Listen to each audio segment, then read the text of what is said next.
Okay everyone, welcome back to another video on the channel. Today we're back on GT Sport and we're back with the Daily Race C track guide in the wet at Spa. So this is in the Group 3 cars, the GT3 cars. I chose to use the Audi R8 for this track guide because the Audi R8 is pretty much the overpowered car for this track. I think it's going to be the best car to get as high up on that grid in qualifying as possible. It's MR, obviously. In these wet conditions, the MR cars are preferable because they have the engine further towards the rear, so that's going to give you more traction coming out of these corners, and in general they're just a bit faster over the lap. So that is the car to use. Obviously, even in the dry conditions, this Audi R8 is pretty much the car to use. So it really does suit the track. The gearing works out for the track and you're going to get the best time possible. So for this lap, we're going to give you a guide based on time trial. Now I am going to try and point out some tips for the race conditions as well, because we have ran this car in the race. Rear tyre wear is important for this race. Even though we only have times 7 tyre wear, it is important that you look after the rears for the Audi R8 and the MR cars in general. I did try out a number of cars last night to test out. The Audi R8 seemed to be the best car overall, I think, for the race conditions. Even versus the Porsche, I think the Audi can still put in better lap times versus the Porsche, and the fuel consumption is a little bit more of an issue with the Audi compared to the Porsche, but it's not that much of an issue that you need to worry too much. You just need to use the mixtures 2 and 3 maybe through some of the corners, which is also going to help out with your rear tyre life anyway. So coming out of some of the slow corners, just use that mixture 2 just to dull the power a bit, stop the wheel spin on the rears. That will then save your tyres for the end of the race. Now obviously in the race conditions also, you're going to be using a different brake bias to what I use in this track guide. For this track guide we use -3. That is because when you're going for that ultimate lap, I didn't really want all the bias towards the front, which is going to cause the fronts more of a likelihood of locking up, even though we have ABS on the default setting. In the race conditions though, we go all the way to the front, -5. That is going to keep the rears in as good condition as possible to the end of the race.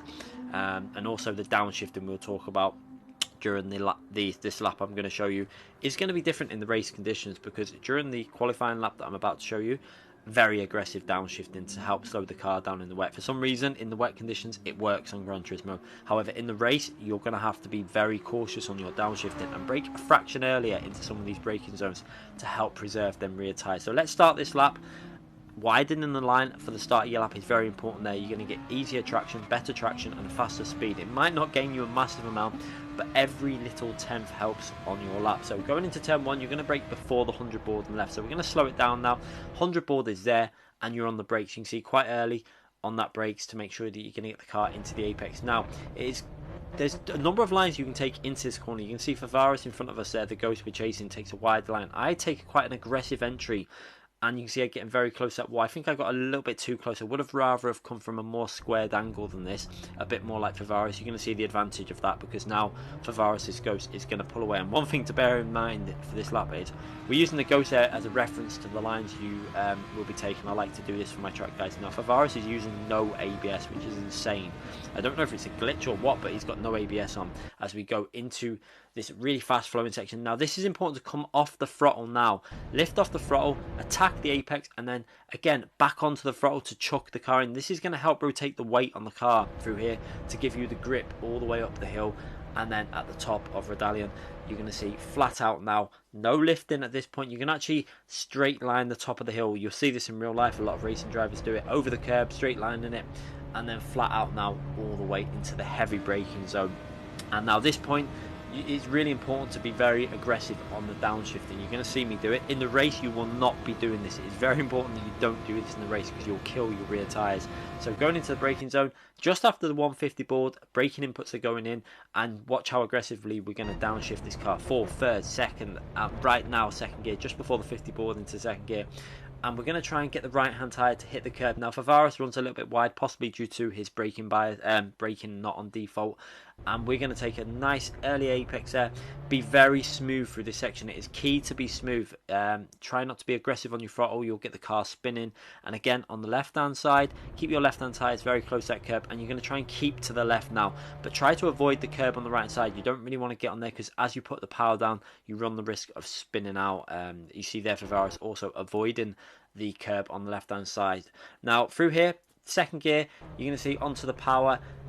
gentle onto the power here. It's very important not to be too aggressive. Now, one thing I probably should have done was put it in third gear. In some laps I did after this, I put it in third and gained quite a lot over my Ghost. So that is one thing. You might want to be a bit earlier into third gear or keep the transition to power a bit better. Now braking just before the curb on the left hand side there, you see, nice and early. Again, important to make sure you don't brake late into some of these corners. I brake the fraction late.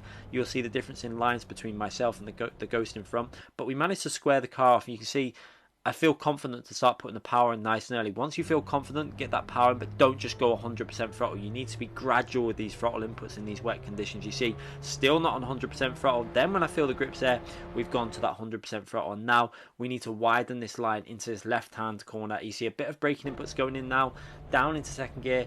And we're going to be very cautious before we put the power down. You can see again 15%, 20%, 30%, 50% power, and then up into third gear nice and early, just to avoid spinning out on that curb on the right hand side.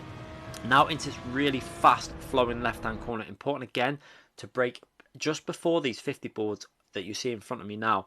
Braking inputs there, down into third gear. And you're going to try and hold the apex for the first part. You'll see very close to the apex here. Now, I like to keep that tight line for this first part of the apex. And then the car is going to run out wide.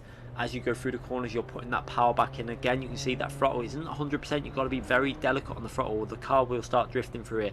Up into fourth gear early, again, to dull that power a bit. And then start putting that throttle in all the way through the exit. And try and get as much exit speed as possible as we now go into the next braking zone. And we're going to be on the brakes just past 100 board there. You can see the braking inputs going in now, quite a way before the 50 board on the left hand side. Then downshifting again into second gear. You can see I take quite an aggressive line into this corner compared to the Ghost in front, who takes a wider line. I like to keep it a little bit narrower through here, and now it's important to keep track of your throttle inputs through this section. I've highlighted it there. So 30% throttle inputs about there. Then we're going to up it a bit to 100% before coming back off the throttle, because we've got to be very delicate through this corner. You don't want to run wide. You can see the throttle inputs very gradual. Once I feel confident, we're on the 100% throttle. And then now braking very early. You'll see braking already. You can see Favaris there in front of us. The Ghost in front is actually about the curb. The front of his car is on the curb, and we brake very early, way before that curb.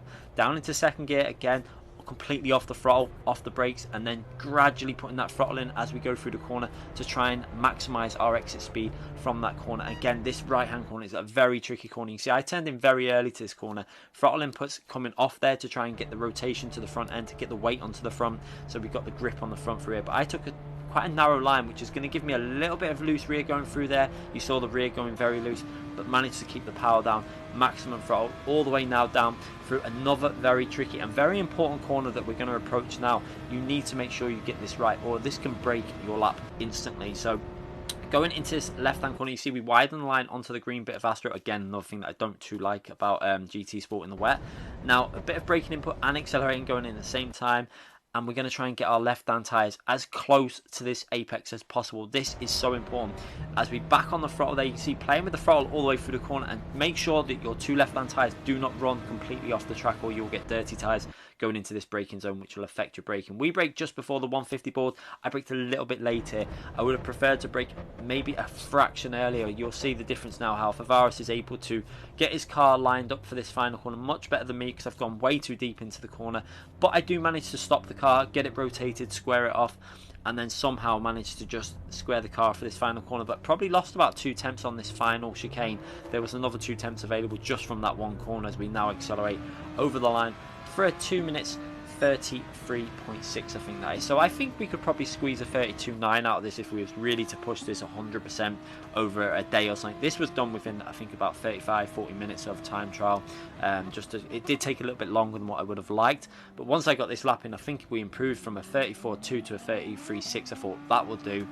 Did a couple of laps after just to try and see where I could gain some time, and I could see the potential was 100% there for a 32. So let's have a little look at this lap from the chase camera now, and you're going to see what I mean about really widening these lines into these corners and using that throttle to help you through, and maximum speed all the way through there. It's really important to carry the speed through a Rouge and Redalian. That's going to really help you out in terms of your maximum speed going into this braking zone, and you're really seeing full speed just how aggressive we are on the downshifting compared to what you will be in the race. You'll see much more aggressive than what you will do in the race conditions. You're going to be braking fractionally earlier, and you're going to be downshift a lot slower. Like Gran Turismo, for example, you really need to look after your rear tyres in these conditions, because in Gran Turismo it emphasises with the tyre wear that we run with the ×7 tyre wear, ×10, etc. If you're aggressive on your downshifting, you're going to kill your rear tyres, especially in MR cars. That is one area you can use to really look after your rear tyres. So be gentle on them downshifts. Each shift, just let each shift last longer. Braking earlier, but then shifting later into the corner will really help your rear tyres on this game. For example, on your front tyres, when you're looking after your fronts, you use your braking to do that. So braking like 70-60% and braking earlier again, and letting like the car roll into the corners will help with your tyre life on the fronts. But for the rears, you need to really bear in mind your shifting. That is so important, that we need for this race as well. It's quite important, because I've seen a lot of people struggling towards the end of the races that we did last night with their rear tyre life. But yeah, that is one thing you need to bear in mind with these MR cars, as you see, really using the full width of the track, accelerating out of these corners, being very close to that queue. You'll see how the rear goes a little bit there because of the line I took, but we managed to hold it. It didn't look quite so bad from this view, but it felt a lot worse when you're on board, obviously in wet conditions. And then through this corner, you're going to see how important it is to use that little bit of green astra on the right hand side. Again, this is something that I really wish sim racing games would get right. The curbs and off tracks should be way more slippery than what they are. I think that you can use them too much in general on most sim games that I've come across in wet conditions. As we see that line where I missed the apex slightly, I would have rather got that right hand tyre over the curb and then squared it off much better, but we managed to rescue that slightly. I think we lost a tenth to 2 tenths on that final corner, and we go over that line for a solid lap. Anyway, I hope this track guide has helped you out. Please let me know in the comment section if it has helped you out. Let me know if you've improved your time, if you've got a win through some of the advice I've gave you. And also subscribe to the channel if you haven't already subscribed, and click that notification and hit that like button. I do appreciate every one of you that hits that like button, so thanks again everyone, and we'll be back very soon.